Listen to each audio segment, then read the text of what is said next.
sharks and other stories. Gifts. One mild day, Mr. O had stopped by a deep blue stream. He was looking at a wild daisy. He had liked them from when he was a child. A winding road ran along the stream. Just then, Mr. I came down the road. Mr. I greeted Mr. O, the old man. "I'm glad to see you, Mr. O. In fact, I have a gift for you." Mr. O looked up. "That's kind of you to think of me, Mr. I. What is the gift?" "I'll give you 3 clues," said Mr. I. "That'll be fun. I'll have to use my mind," said Mr. O. "So," said Mr. I, "your gift is cold. Some of it used to hang on a tree.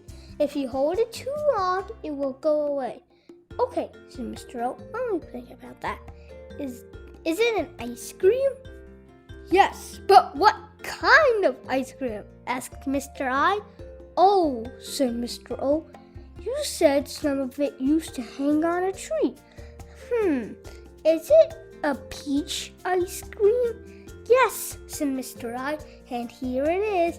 He handed Mr. O a big peach ice cream. "Thank you," said Mr. O. He had a big lake of ice cream. "Now I have a gift for you. Please give me some clues about it," said Mr. I. "Okay, your gift looks a bit like gold," said Mr. O. "You can hold it in one hand. You take the outside off and eat the inside, but you can't eat what's inside the inside." I find that quite tricky. "But is it an orange?" asked Mr. I. "You take out the peel, you eat the inside, but you can't eat the seeds that are inside the inside."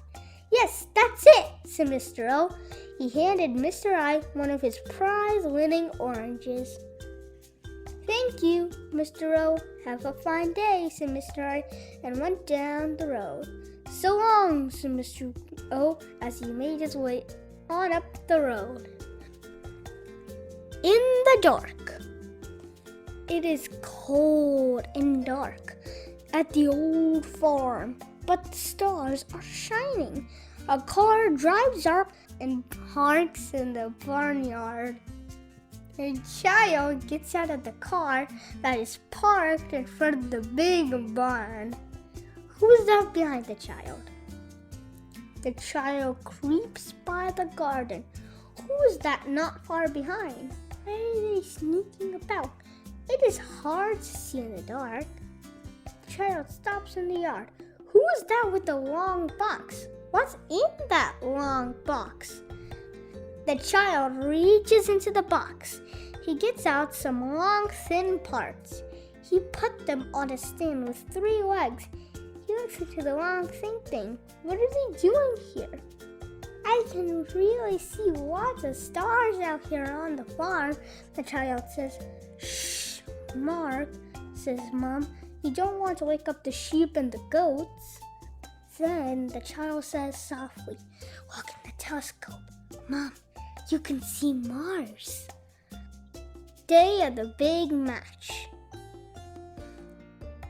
It was the day of a very big match for Nick's team. That morning, Nick was playing in the yard. His mom and dad were both inside. Mom came outside. "Nick, I need you to go to the store." "But Mom, I have a match today," Nick cried. "Not until 3 o'clock, said Mom. The store was on the North Shore. Nick kicked the ball all along the way. He got some fish and some cornflakes. Then he kicked the ball all the way back. It was a very long trip. When Nick got home, Dad was trying to find him. "There you are, Nick. I need you to do some chores." "But Dad, I have a very big match today," Nick cried. "That's not this morning, Nick. I don't think doing your chores will make you feel worn out for the match." So Nick swept the porch and cleaned the storm drain, but he kept kicking all the time. At last, it was time for the match. Nick wore his shorts and his very long socks. "Let's go and play some sport." he said to Mom and Dad. It was the very end of the game. Nick and his mates had played very hard. The score was tied. The coach said, "We just need one more goal." Nick tore down the pitch, kicking the ball. Then he scored a goal to win the match. After the game, Nick ran to Mom and Dad.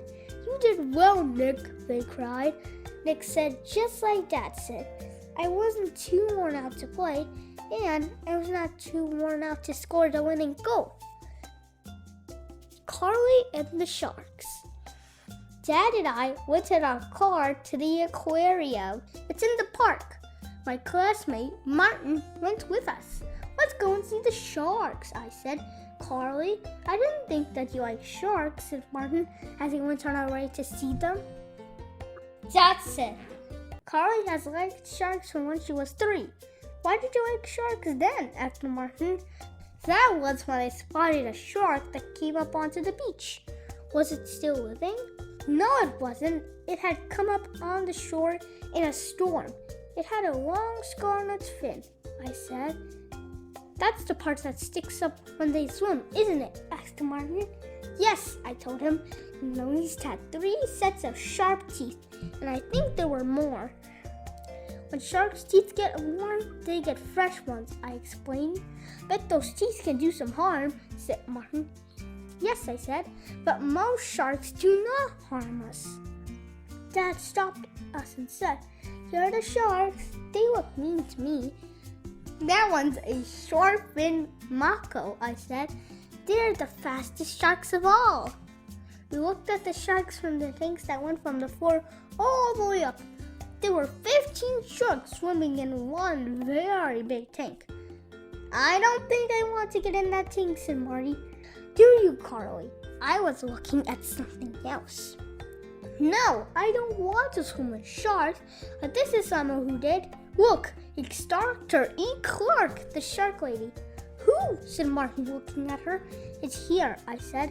"Dr. Clark has been studying and swimming with sharks for more than 50 years. She is a scientist who dives in the sea to find out more about sharks," I told him. "I have got a story about her life." "What else did you find about sharks?" asked Martin. "For one thing, they don't have hard bones like we do. There are about 440 kinds of shark." I had more to tell him. "Some kinds are born alive and some come from eggs, and they're the smartest fish in the sea." "I want to read that story," said Martin. "Maybe I can be smart like a shark." "And maybe," I said, "one day I can be as smart as Dr. Clark."